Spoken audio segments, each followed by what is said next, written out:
ETF index mutual funds నేర్చుకుని stock మార్కెట్లో రాణించాలనుకుంటున్నారా? వెంటనే ఈ నెంబర్కి కాల్ చేయండి. నమస్తే, welcome back to Suman TV. Present మనతో పాటు ఉన్నారు family counsellor, motivational speaker, public speaker Rajaniramma గారు. నమస్తే మ్యామ్. నమస్తే నవీన. ఇప్పుడు చెర్లపల్లి ఇన్సిడెంట్ ఆల్రెడీ మీరు ఫాలో అవుతూ ఉంటారు. ఆల్రెడీ ఇప్పటికి 15 రోజులు అయిపోయింది. ఇంకా మిస్టరీ అనేది వీడలేదు. డిప్రెషన్ అన్నారు. అయితే ఒక డిప్రెషన్ లో ఉన్న మహిళ అలా పిల్లల్ని తీసుకుని ప్లాట్ఫామ్ అయినా, మీరు ఆ వీడియో చూసే ఉంటారు, CCTV ఫుటేజ్, ఎంత కూల్ గా రిలాక్స్ గా వాళ్ళు నడుచుకుంటూ వెళ్తున్నారు. అసలు ఎక్కడ కూడా డిప్రెషన్ లో ఉన్న వాళ్ళగా అనిపించట్లేదు. సరే, అది పక్కన పెడితే ఇప్పుడు మొబైల్స్, ఫోన్స్ ఇవన్నీ కూడా ఫారెన్సిక్ ల్యాబ్ పంపించామంటున్నారు. ఓవరాల్ గా అంటే ఇన్సిడెంట్ చూసుకుంటే ఎక్కడ చూసినప్పుడు ఇదే నడుస్తుంది.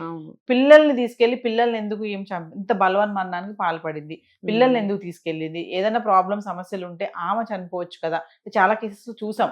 చిన్నపిల్లలు అనుకోండి, అమ్మో ఈ పిల్లల్ని ఎవరు చూస్తారు, నా పిల్లల్ని అనాథలు అయిపోతారని ఆలోచించవచ్చు. ఇక్కడ పిల్లలు పెద్దవాళ్ళు, inter first year, inter second year చదువుతున్న పిల్లల్ని అలా ట్రాక్ పైన తీసుకెళ్ళడం అనేది అసలు వీడియో చూసి చాలా బాధ అనిపిస్తుంది. మీ అనలైసిస్ లో అంటే మీరు ఏదో అనుకుని ఉంటారు, ఏం జరిగింది అనుకుంటున్నారు మీరు అసలు? మరి ఇప్పుడు మొత్తం అంతా సీన్ అంతా చూస్తున్నారు కదా, సో మీ అనలైసిస్ లో ఏమనుకుంటున్నారు? అందరి ఆలోచనలు కూడా ఆ చుట్టే తిరుగుతున్నాయి ఇప్పుడు సమాజంలో. ఇప్పుడు మెయిన్ విషయం అందరికీ తట్టిన విషయమే, దీని మీద ఫోకస్ ఎవరు పెట్టాల. ఇప్పుడు సీసీ కెమెరాస్ ఉన్నాయి, ప్లాట్ఫామ్ అంతా ఉంటాయి కదా. తర్వాత మిడ్ నైట్ అయినా సరే రైల్వే ప్లాట్ఫామ్స్ ఎలా ఉంటాయి, జనంతో క్రిక్కిరిసి ఉంటాయి. అందులోకి మనకి ఆ లైన్లో మెయిన్ రూటే అనుకుంటా, అది కూడా అన్ని ట్రైన్స్ తిరుగుతూ ఉంటాయి. ఆ పర్టికులర్ ఆ ప్లాట్ఫామ్ మీదే తీసుకుందాం మనం, మిగతాదంతా వదిలేద్దాం. ముగ్గురు మనుషులు అంతంత పర్సనాలిటీ ఉన్నారు, ట్రాక్ మీద నడిచి వెళ్తుంటే ఎవరో కనిపెట్టలేదు ఎందుకు అని. అంటే వాళ్ళు మార్చి వీళ్ళు వెనక నుంచి తిరిగి వెళ్ళి గబుక్కుని ట్రైన్ వచ్చే టైంకి ట్రాక్ మీదకి వచ్చారా? వెళ్ళడం అయితే చివరి వరకు వెళ్ళారు. వెళ్ళి అక్కడ ఎవరైనా అనుమానిస్తారని చెప్పి మళ్ళీ అటు చివరి వరకు వెళ్ళి ట్రాక్ బయటకు వచ్చేసి ఆ సైడ్ నుంచి మనకు కనిపించదుగా ట్రైన్ అడ్డాలు ఉంటే, ఈ ట్రైన్ వచ్చే టైంకి గబుక్కుని ఇటు వచ్చారా అనేది. లేకపోతే ఈ ప్రశ్న చాలా మంది వేశారు, ఎందుకు ఎవరికి తెలియలేదు. ముగ్గురు మనుషులు ట్రాక్ మీద వెళ్తుంటే ఎవరైనా సరే ఈ ట్రెండ్ యువతలకు రండి అని అంటారు కదా. ఇప్పుడు లైన్మెన్స్ ఉంటారు అక్కడ, ట్రాక్ సరి చేసేవాళ్ళు, లైట్స్ చెక్ చేసేవాళ్ళు ఉంటారు. మిడ్ నైట్లో ఎక్కువ తిరుగుతారు. వాళ్ళు తిరిగినప్పుడు వాళ్ళు ఎక్కడికి పోయారు? వాళ్ళు డ్యూటీ చేయటం లేదా? చేయాలి కదా. చేస్తున్నప్పుడు అక్కడ ట్రాక్ మీద తిరుగుతూ ఉంటారు వాళ్ళు, చూడండి కావాలంటే. మరి వాళ్ళు చూసి ఉండాలి కదా వీళ్ళని. అప్పుడు green signal, red signal lights track మీద పెట్టి ఉంటాయి నవీన గారు, అరేంజ్ చేసి ఉంటాయి. ఆ లైట్స్ వాళ్ళు చెక్ చేయాలి, ట్రాక్ చెక్ చేస్తారు. అది లూజ్గా ఉన్నాయా, నట్స్ టైట్గా ఉన్నాయా కొట్టి చూస్తూ ఉంటారు. టక్ టక్ మన కొడతారు. వాళ్ళ పనే అది. ముఖ్యంగా నైట్లో బాగా తిరుగుతారు వాళ్ళు చూడాల్సిన విషయం ఇది. వాళ్ళు ఎందుకు చూడలేదు? చూసి కూడా పట్టించుకోనంత నిర్లక్ష్యపు ధోరణిలో ఉన్నారా ప్రజలు? అంటే ముగ్గురు మనుషులు ట్రాక్ పైన వెళ్తుంటే అవును ఎవరు చూడలేదు అనేది మీ ప్రశ్న. అవును. తర్వాత చూడాలి కదా అంటా నేను.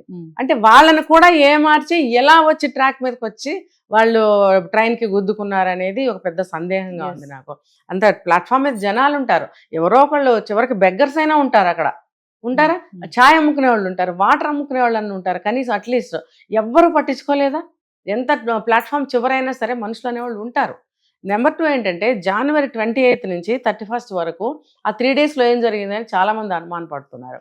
చూడండి, ఒక అకేషనల్ డేస్ అవి వాళ్లకు. ఏంటంటే జనవరి 28 వాళ్ళ మ్యారేజ్ డే, హస్బెండ్ దగ్గర లేడు. 31 వచ్చేసి ఆయన బర్త్డే. దానికి కూడా ఆయనకి ఫ్యామిలీతో ఉండాలని అనిపిస్తుంది జనరల్గా. కొంతమంది చాలా ప్రాక్టికల్గా ఉంటారు నవీన గారు. అది పండగ అన్న అవనివ్వండి, పుట్టినరోజు అవనివ్వండి, పెళ్లి రోజు అవనివ్వండి, ఈవెన్ వాళ్ళ పేరెంట్స్ ఎవరైనా చనిపోయిన రోజు అయినా కానివ్వండి, అంటే ఎన్నేళ్ళనై ఉండదు చనిపోయి, ఆ రోజు అనేది ఒకటి వస్తుంది కదా, ఈరోజు చనిపోయిన రోజు. అలాంటి వాటికి కూడా ఎక్కువ ఇంపార్టెన్స్ ఇవ్వకుండా చాలా ప్రాక్టికల్ లైఫ్ లీడ్ చేస్తూ ఉంటారు చాలామంది. నాకు తెలిసిన వ్యక్తుల్లోనే ఉన్నారు. పెళ్లి రోజు అయితే ఏంటి ఇప్పుడు, లేకపోతే పండగ అయితే ఏముంది ఇప్పుడు, లేకపోతే చనిపోయారు ఏం చేస్తాం, ఇలా మాట్లాడే వాళ్ళని చూస్తుంటాం మనం. చాలామందిని చూసాను నేను. ఈ 3 రోజుల్లో వీళ్ళు ఏం మాట్లాడుకున్నారు, ఆ మెసేజెస్ అనేది డిలీట్ చేశారు. మరి క్లౌడ్లో కూడా డిలీట్ చేసింది ఇవిడ అని చెప్తున్నారు. కానీ ప్రతిదానికి వచ్చిన తర్వాత దాన్ని బయటకు తీయటం అంత కష్టం కాకపోవచ్చు మేబీ. మరి అది కూడా వాళ్ళు ట్రై చేస్తే బాగుంటుంది. ఆ 3 రోజుల్లో ఏం జరిగింది మళ్ళీ కట్ చేస్తే, ఇక్కడ ఈ 3 రోజుల్లో జరిగింది కాకుండా అసలు బేస్ ఏంటి? ఈ 3 రోజుల్లోనే ఏదన్నా జరిగి ఆత్మహత్యకు ప్రేరేపించిన సంఘటనలు జరిగి అలా చేసుకున్నారా అనంటే, అప్పటికప్పుడు అనుకుని అప్పటికప్పుడు ఎవరు చనిపోరు. అది ఎక్కడో ఏదో ఒక కేసులో జరుగుతుంది, అది కూడా పిల్లలతో కలిపి మీరు అన్నట్టు. ఒక్కటే అనుకోండి, అప్పటికప్పుడు వ్యవహారం చెడిపోయింది, మనసు చెడిపోయింది, ఇంకా నా జీవితం లేదు అనుకుంటే అప్పటికప్పుడు ఒక్కళ్ళే చనిపోతారు. పిల్లల్ని కూడా తీసుకెళ్ళిందంటే ఈ 3 రోజులు బేస్ కాదు. ఈ 3 రోజుల్లో ఏ ట్రాన్సాక్షన్స్ అయితే ఎవరితో అయితే జరిగాయో అవి కేవలం కారణాలు అయి ఉండొచ్చు, బేస్ అయితే కాదు. బేస్ ముందు నుంచే జరిగి ఉంటుంది. ఆ బేస్ ఏమై ఉంటుంది అని అంటే నాకు మాత్రం తట్టిన విషయము అది కరెక్ట్ అయి ఉండొచ్చు, కాకపోయి ఉండొచ్చు. ఏంటంటే కొంతమంది భర్తలు చెప్పాను కదా చాలా ప్రాక్టికల్గా ఉంటుంటారు, కొంచెం ఫ్రిజిడిటీ కూడా ఉంటుంది కొంతమంది వ్యక్తుల్లో. అది చూసే వాళ్ళకి చాలా నిదానస్తులుగా చాలా మంచి వాళ్ళలాగా ఒక ఒపీనియన్ అనేది ఏర్పడుతుంది. కానీ అసలు స్వభావం అది కాకపోవచ్చు.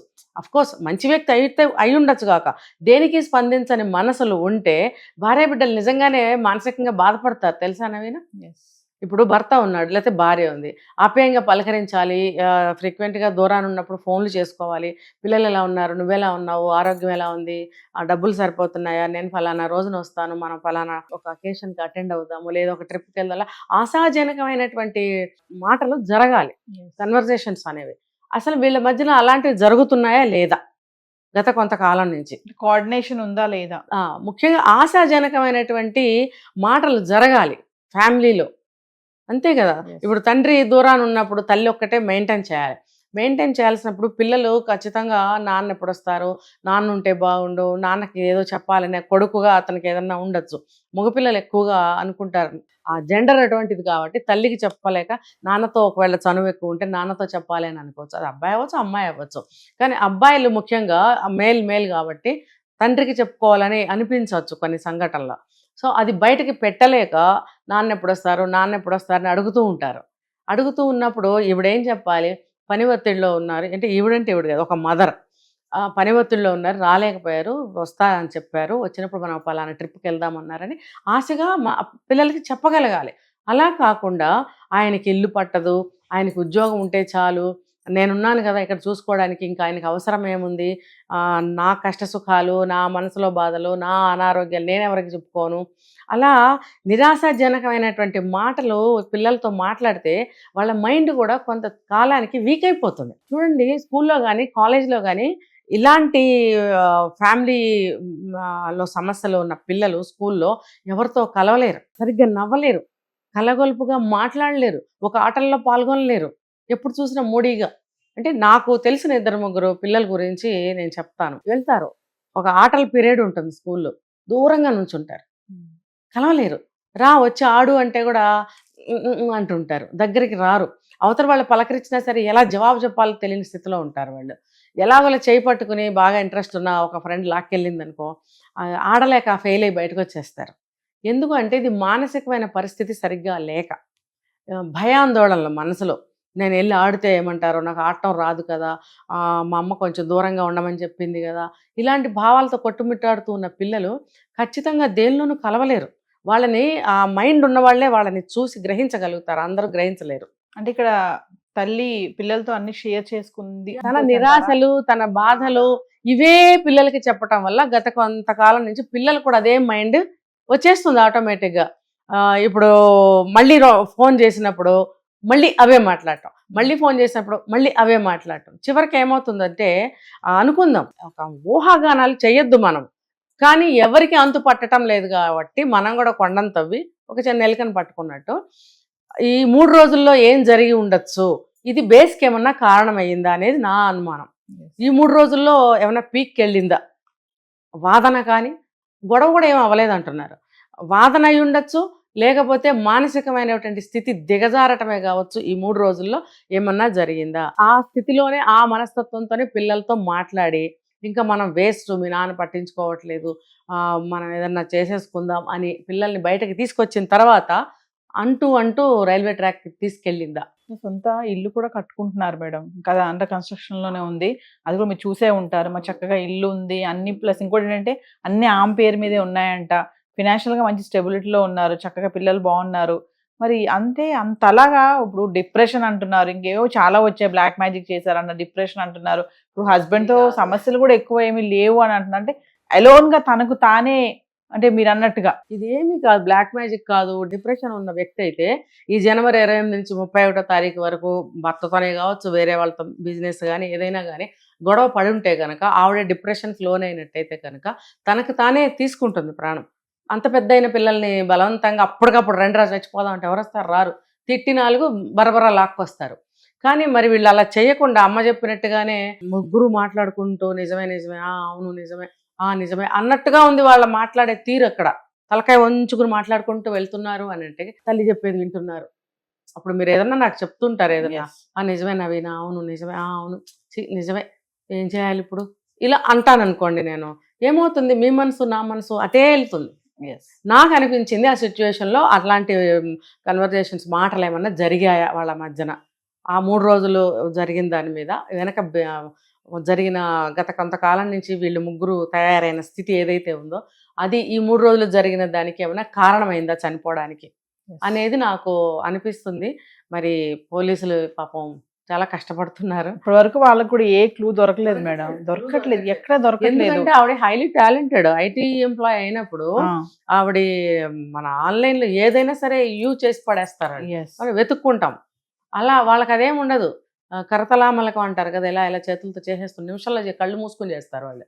వాళ్ళకి రెగ్యులర్ వర్క్ అదే కదా. సో ఆవిడకి ఏది చేస్తే ఎలా చేస్తే వర్కౌట్ అవుతుందో అవన్నీ ఆవిడకి తెలుసు. కాబట్టి క్లౌడ్లోకి వెళ్ళి కూడా ఆవిడ డిలీట్ చేయగలిగింది అంటే మామూలుగా ఎవరైనా చేయగలమా? కష్టపడాలి, నేర్చుకోవాలి, ఎప్పటికో అది కూడా అయిందా లేదా మనకి డౌట్ వస్తుంది. కానీ ఆవిడకి అలాంటిది లేదు. కాబట్టి ఆవిడ అన్ని ప్రికాషన్స్ తీసుకుని ఫైనలీ ఆ పని చేసింది అనుకోండి. చూడండి, మనసులో ఏదైనా ఉంటే భర్తకు కూడా చెప్తారు, ఫలానా వ్యక్తి వల్ల నేను బాధపడుతున్నాను, బిజినెస్లో నాకు బాధపడుతున్నాను, లేకపోతే లాస్ వస్తుంది, మీరు అన్నారు ఇల్లు కట్టుకుంటున్నారు, ఆ ఇల్లు కట్టుకునే విషయంలో ఏదైనా పొరపాట్లు లోటుపాట్లు ఏమైనా జరుగుతున్నాయి, ఇవన్నీ భర్తతో షేర్ చేసుకునే విషయాలే కదా. మరి షేర్ చేసుకోవాలి. మరి షేర్ చేసుకుంటే ఆయన చక్కగా ఏదైనా సలహా చెప్తాడు. అక్కడ అది జరిగితే కనుక ఈవిడ ఆత్మహత్య చేసుకోవాల్సిన అవసరం లేదు కదా. ఇప్పుడు మీరు అన్నారు బోల్డ్ ఆస్తుంది, ఇల్లు ఉంది, కొత్త ఇల్లు కట్టుకుంటున్నారు, ఇవన్నీ వేరు. ఒక స్త్రీకి ఒక మనిషికి మానసికంగా కావాల్సినవి ఎన్నో ఉంటాయి. అవి లేనప్పుడు నా బ్రతుకెందుకు వేస్ట్ అని అనిపిస్తుంది చాలామంది ఆడవాళ్ళకి. ధైర్యంగా ముందుకెళ్ళి జీవితంతో పోరాడే వాళ్ళు చాలా తక్కువ మంది ఉంటారు. అది ఇక్కడ ఒకటే ప్రశ్న మేడం, అందరూ అడిగేది ఏంటంటే కామెంట్స్ లో కూడా వస్తుంది ప్రశ్న ఒకటి ఏంటంటే, పిల్లల్ని ఎందుకు ఏం తీసుకెళ్లిపోయింది, పిల్లలు ఏం పాపం చేశారు, పిల్లలు ఏం అన్యాయం చేశారు పాపం, వాళ్ళని వదిలేయచ్చు కదా అని అదొక్కటే ప్రశ్న. ఈవిడ భావన ఏంటంటే, నేనున్నాను కాబట్టి నేను చూసుకుంటున్నాను పిల్లల్ని, ఆయన చూసుకోకపోయినా ఇప్పుడు నేను చనిపోతే నా పిల్లల్ని ఆయన చూసుకోడు అన్న అనుమానం వచ్చిందేమో ఆవిడకి. నేనేం చెప్పాను, మానసికంగా దిగజారిపోయిన వాళ్ళకి పిచ్చి పిచ్చి దరిద్రపు ఆలోచనలన్నీ వచ్చి చేరుతాయి. చేరినప్పుడు రాత్రిపూట ఆలోచించి చూడండి ఏదన్నా ఒక చెడు విషయాన్ని మీరు, అందులో నుంచి పగలు కానీ అంతకుముందు కానీ మనం ఆలోచించిన ఆలోచనలు అన్నీ అప్పుడు వచ్చేస్తాయి మనకి. ఆ టైం చాలా బ్యాడ్. నైట్ ఎప్పుడు ఆలోచించకూడదు, పగలు నిర్ణయాలు తీసుకోవాలి. రాత్రిపూట ఆలోచనలు చేసి రాత్రిపూట నిర్ణయాలు తీసుకోకూడదు. ఎందుకంటే మనసు చాలా దుర్బలంగా ఉంటుంది, చీకటికి కొంచెం భయం వస్తుంది, తర్వాత నిద్ర మత్తు వస్తూ ఉంటుంది. అలసిన శరీరం నిద్రపోవాలని కోరుకుంటున్న సమయంలో మీరు ఇలాంటి ఆలోచనలు చేసి ఇలాంటి నిర్ణయాలు తీసుకుంటే ఖచ్చితంగా ఆ నిర్ణయాలు ఫెయిల్ అవుతాయి అనటానికి ఇది ఒక నిదర్శనం. కాబట్టి భర్త మీద అలక కోపం కావచ్చు, అంటే గత కొంతకాలం నుంచి కొన్నాళ్ళుగా దుబాయ్లో ఉన్నారు కాబట్టి, ఇప్పుడు ఒక భార్యగా ఒక స్త్రీగా నేను అన్ని విధాలా ఒంటరిని అయ్యాను, పిల్లల్ని చదివించుకుంటూ ఉన్నాను, ఆయన ఏం పట్టించుకోవట్లేదు, అది నాకెందుకు ఈ బ్రతుకు, రేపొద్దున పిల్లలు చదువులు అయిపోయి వాళ్ళు చక్కగా వెళ్తారు, అప్పుడు ఈయన ఇలా పట్టించుకోకపోతే ఎలాగూ అనే దుర్బలమైనటువంటి ఆలోచనలు ఏమైనా చేసిందా ఈవిడ.